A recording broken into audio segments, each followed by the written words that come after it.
Heavenly Father, I confess my sins.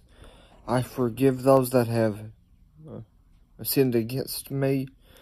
Lord, whenever anyone wants to ask us to do something that we could not care less about doing, Lord, every time we can possibly turn our phones off or on Do Not Disturb, when there is a possibility of that happening, Lord, I ask you to help us to keep our phones turned off or on Do Not Disturb.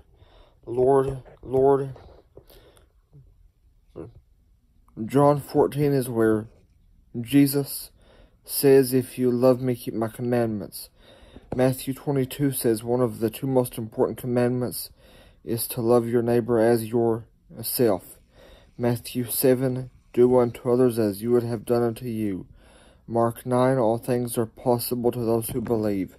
Philippians 4, I can do all things through Christ who strengthens me. John 14 and Matthew 7 both say, ask and you shall receive. John 15 is where Jesus says if we keep his commandments, we are his friends. So, Lord, I just ask you to help myself and everyone, Christian or not. Help us to treat others as we would want to be treated. And, Lord, whenever possible, if there's a chance at all of someone asking us to do something that we don't like at all, Lord, I ask you to help us to keep our phones turned on with Do Not Disturb on as much as possible. Help us to keep Do Not Disturb turned on as much as possible every time, no matter how long it's needed. There is a possibility for someone to ask us to do what we don't like or what we don't care about doing.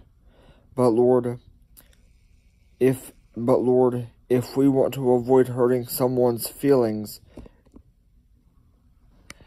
at the same time, Lord, I ask you to help us to make sure that we don't hurt anyone's feelings if we want to avoid hurting someone's feelings because we're not doing something or because we have Do Not Disturb turned on or our phones turned off. Lord, I ask this for myself and every person, Christian or not, in Jesus' name.